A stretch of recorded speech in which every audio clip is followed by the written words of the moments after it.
Hello everyone! Today I'm going to be building a giant excavator with the team at Tarmac. I love giant things. They're so cool. All of the pieces of the giant excavator are in these crates.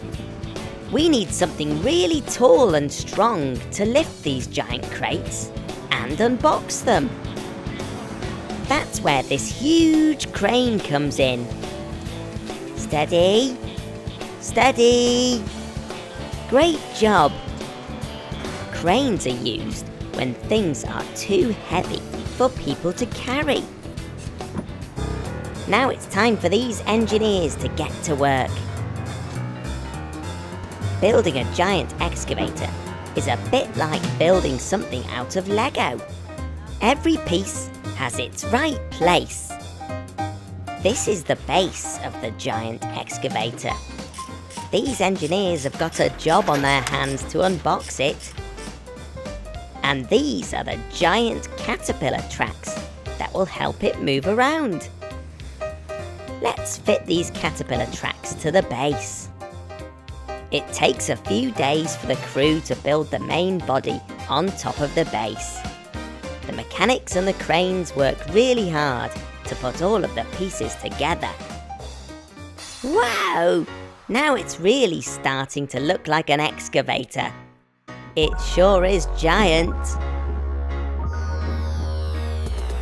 And look, there's the caterpillar tracks, fully attached to the excavator. Up next is the cab, where the driver sits. The crane operator carefully takes it out of its box.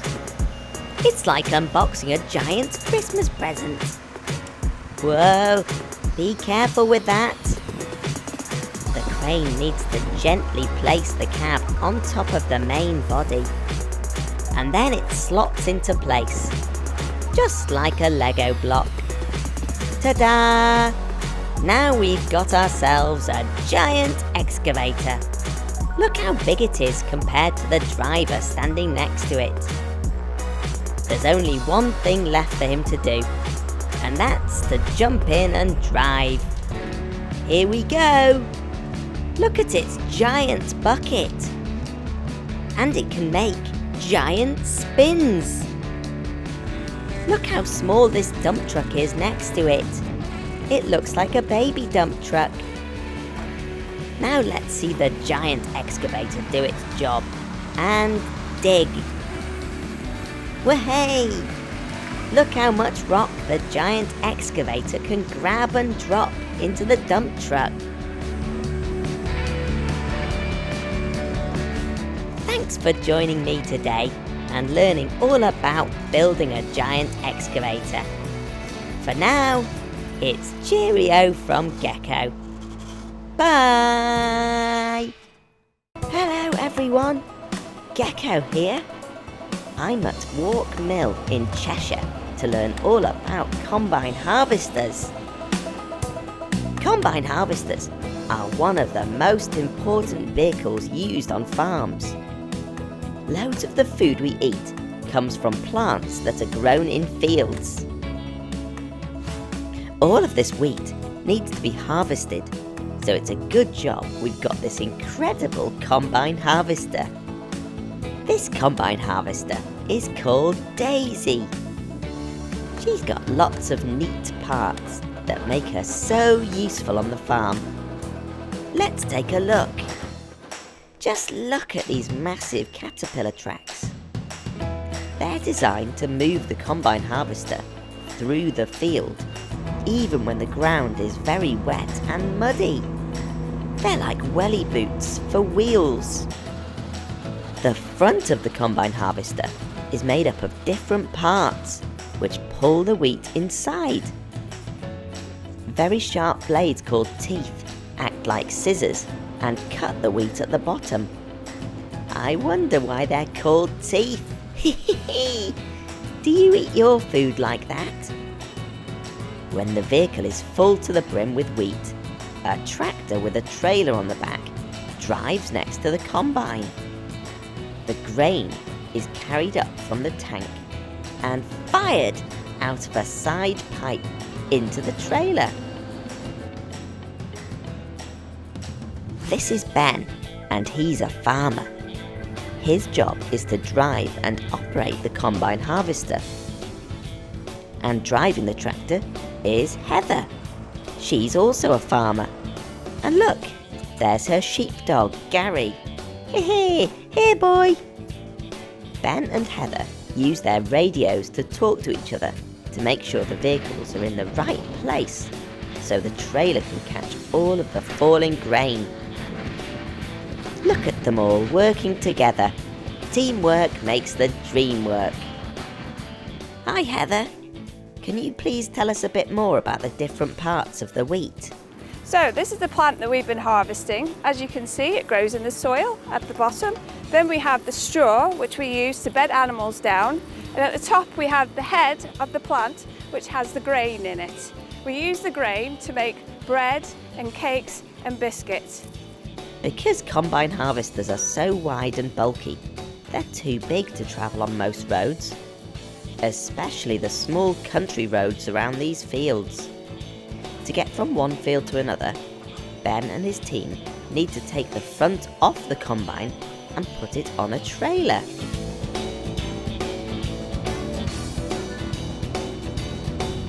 Now that we've seen the amazing combine harvester harvesting the wheat, let's head to the mill to see what happens with the wheat grains next. Here we are at Walk Mill, which is a flour mill. In here, they grind the wheat grain to make flour, which is then used to bake bread and make lots of other delicious foods like cakes. Check out this mega water wheel. The river pushes against the water wheel, making it spin, which turns the gears inside. Terrific! These gears then spin these special stones so that they can crush the grain into tiny pieces until they become flour.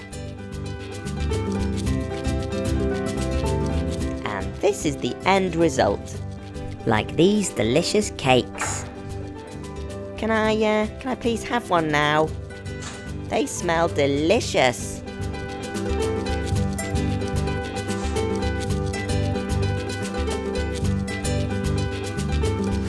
Thanks to Heather, Ben and everyone at Walk Mill for showing us their incredible combine harvester.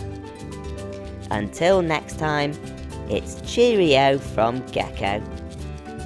Bye! Hello everyone! I'm here with Mr. T, the ice cream man, and we're going to be making a super spooky Halloween ice cream. Yes, Gecko. Today we're going to make a horrible Halloween ice cream. But first I think we need to change into our Halloween costumes. Yes, Gecko. Look at me. I'm a mad scientist. And I am a scary vampire. I hope there's no garlic in the ice cream. What's next, Mr. T? We're gonna make ice cream in a witch's cauldron today. We're filling the cauldron up with ice cream, Gecko, and then we're gonna put lots of ghoulish sweeties on there. Wowzers! That cauldron fits a lot of ice cream in it. I've never seen an ice cream that big. Look at that, Gecko. Now we're all ready to put some ghoulish, gory toppings on top of your ice cream. Oh, this is my favourite bit. Let's start off with these red-blooded snakes.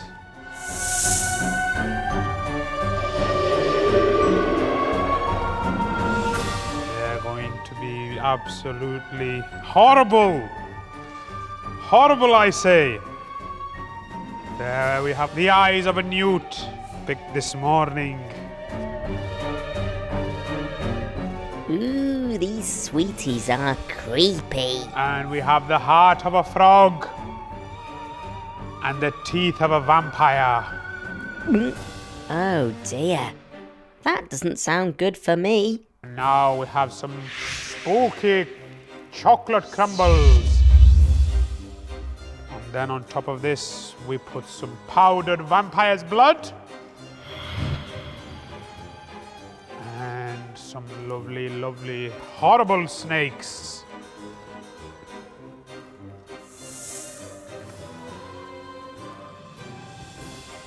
And now we have some wizard's teardrops. Yes. Now we're done with the sweeties. I think we should add some tasty sauce. Now that looks to me like gooey werewolf's blood.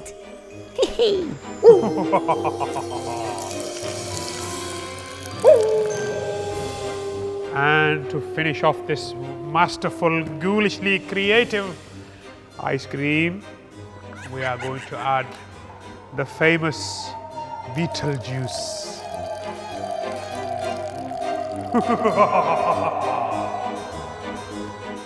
And there we have it, Mr. T's ghoulishly gory Halloween ice cream. And we all scream for ice cream. Thanks very much to Mr. T for his amazing Halloween ice cream creation. And thank you for watching. We'll see you again soon. Happy Halloween! Halloween! Bye! Hello everyone! Today we're learning all about these helpful little forklift trucks. Forklift trucks are used in all sorts of different places, like factories and warehouses. They can lift and move things that are too heavy to be lifted by people. And they can reach much higher than we can. This is a training centre where people are taught how to drive forklifts. And my friend Florence has come along to get some tips too. This is Robbie, and he's a forklift truck expert. So today, he's going to show us all of the amazing things that these vehicles can do.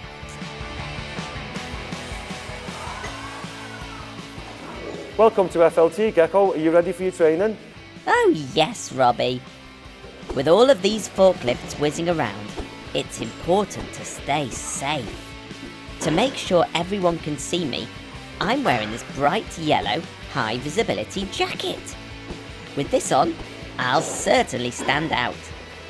It's called a forklift because of these two big forks on the front.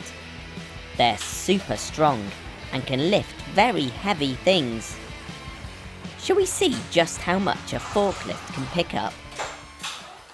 Okay, Florence, you go first. Can you lift me?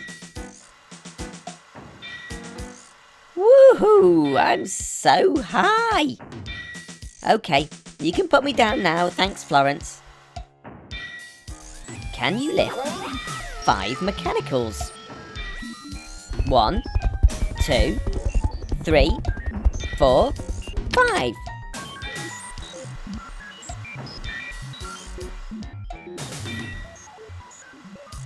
Well done, Robbie.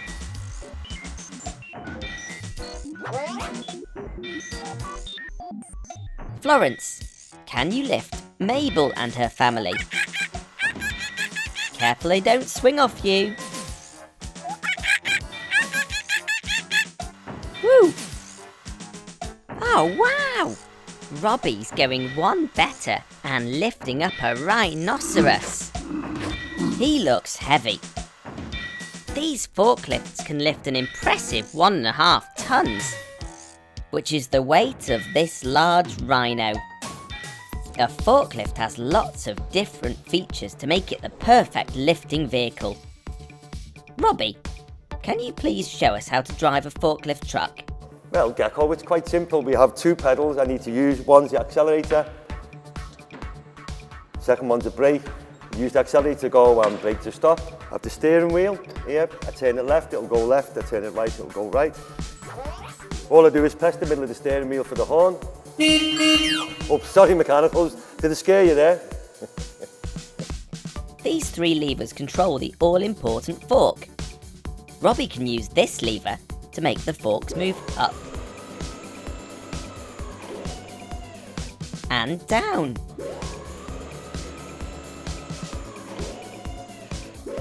Up and down. He can use this lever to move them left and right. Left and right. And he can use this lever to tip them forwards and backwards. Forwards and backwards. These are called pallets, and they are the main things that forklifts are designed to lift and move.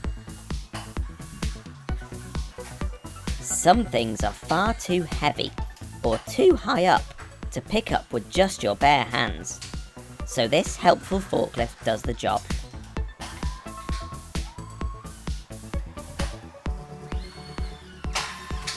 The forks fit perfectly into the pallets, which have heavy objects on top of them. Robbie then lifts the pallet up and carries it where it needs to go. Sometimes they need lifting back onto the high shelves. I know I couldn't reach up there. Normally vehicles are steered using the wheels at the front, but look! It's the wheels at the back that are turning. Wow, look at them whiz and spin around that course. It almost looks like they're dancing. Here comes the forklift, he's so clever, moving the parts around the store. Here comes the forklift, it goes forever. They put them down upon the floor. He turns to the left and reaches high. He turns to the right as he passes by. Forklift picks up things from down, down low. It's super strong and it can go, go, go. Show them what you can do, forklift. Left. Right. Up. Down. Round. And round. And round. And round. And round. And up and down. Here comes the forklift, he's so clever, moving the parts around the store. Here comes the forklift, it goes forever. They put them down upon the floor. He turns to the left and reaches high. He turns to the right as he passes by. Forklift picks up things from down, down low. It's super strong and it can go, go, go.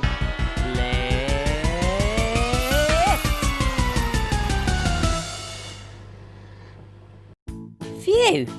It's tiring work having all this fun. It looks like these busy trucks have run out of energy too.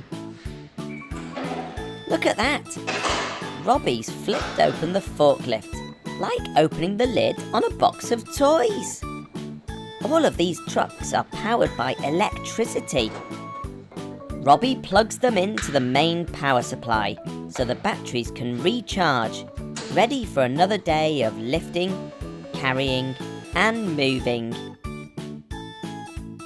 Thanks to Robbie and all the team at FLT Liverpool for teaching us all about these hard-working forklift trucks.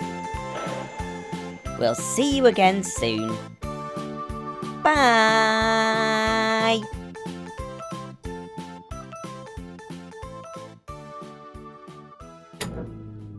Can I get down now, Robbie? Robbie? Robbie! Hello, everyone! I'm here in London with this special double-decker tour bus. But it looks like something's missing from this bus. Wow! Look at that!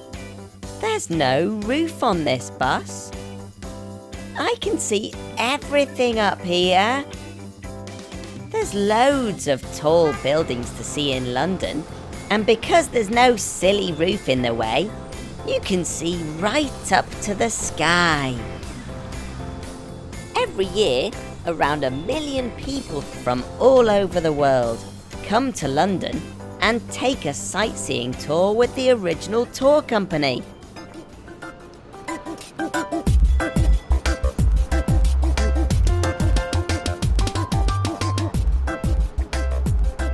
Each bus has its own tour guide who teaches the passengers all about special places in London and about the history of this amazing city. Today, we're going to go on a London sightseeing tour of our own. Come on, Gecko, hop aboard. Glenn is the driver of this bus, and he makes sure he drives as smoothly as possible around the London streets. Right, Gecko, would you like a job? Ooh, what sort of job? We need a tour guide.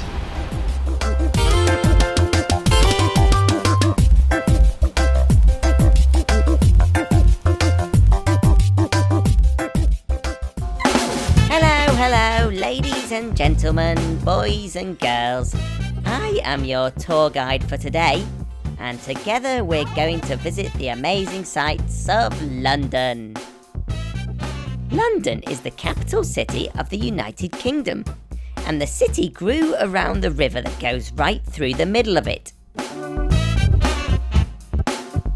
This river is called the River Thames, and today our bus is going to cross the river on some famous bridges. Ooh, look at this amazing palace. It looks a bit like my house, but my garage is a bit bigger. This is Buckingham Palace. Does anybody know who lives here? I'll give you a clue. Her name is Elizabeth, and she's been the ruler of England for over 60 years. It's my old friend, the Queen of England. Let's go and have a cup of tea. Hello, we're here to see the Queen. Hello, Queen? Queen? Queenie? Queen? Queen? I don't think she's in. Queen! Never mind. Let's visit our next London location. Wow! This is probably the most famous clock in the world. This is Big Ben, and it's been bonging and telling the time for over 150 years. It's actually the bell inside the clock tower that's called Big Ben. The clock tower itself is called the Elizabeth Tower, named after my friend, Queen Elizabeth. Just next door to Big Ben are the Houses of Parliament. They're some of the most important buildings in the United Kingdom. It's where the main decisions are made on how to run the country. Wow, I just love being able to see everything from this open-top tour bus. I'm just glad it isn't raining though. What's this? It looks like a giant fairground ride. This is called the London Eye, and it's one of the biggest observation wheels in the world. It goes around very slowly, but that's so you can get a proper view of everything around you. We're about to go over a very famous bridge. You've probably heard a song about it. I hope the song doesn't come true. It goes something like this. London Bridge is falling down, falling down, falling down. London Bridge is falling down, my fair lady. Build it up with silver and gold, silver and gold, silver and gold. Build it up with silver and gold, my fair lady. Phew, we made it. We're now on our way towards the tallest building, not just in London, but in the whole of Western Europe. Wow! It looks like it's touching the sky. That must be why they call it a skyscraper. The Shard has 95 floors, and there are 44 super fast lifts inside, some of which are double-decker, a bit like this bus. Here's one more bridge. This one's called Tower Bridge, and it has 2 towers at each side. Amazingly, the middle part of the bridge can be lifted to allow ships to pass underneath. And here's the Tower of London. Lots of prisoners have been kept at the tower through history. There's no prisoners in there now, but this is where the crown jewels are kept.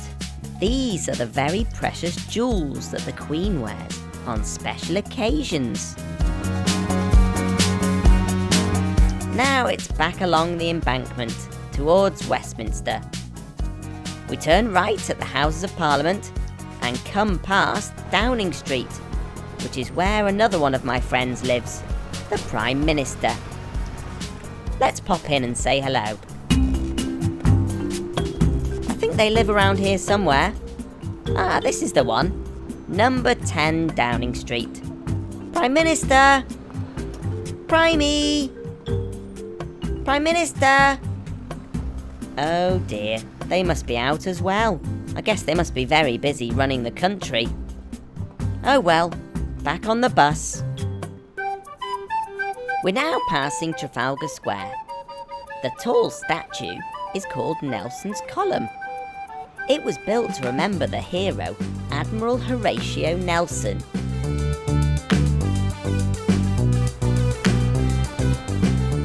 And this is Piccadilly Circus.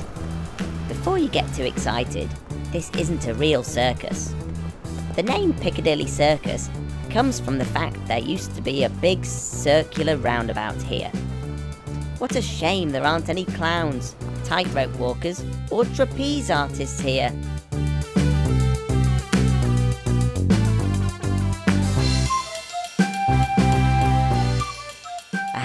Here we are back at base at the end of our tour. I've loved learning all about London today. See if you can tell your mummy or daddy an amazing fact about London now. Thanks very much to Glenn and all the team at the original tour for taking us around London on their amazing open-top bus. We'll see you again soon. Bye! If you love this video, tap here so you're the first to know about my latest videos. Thanks for watching. Bye!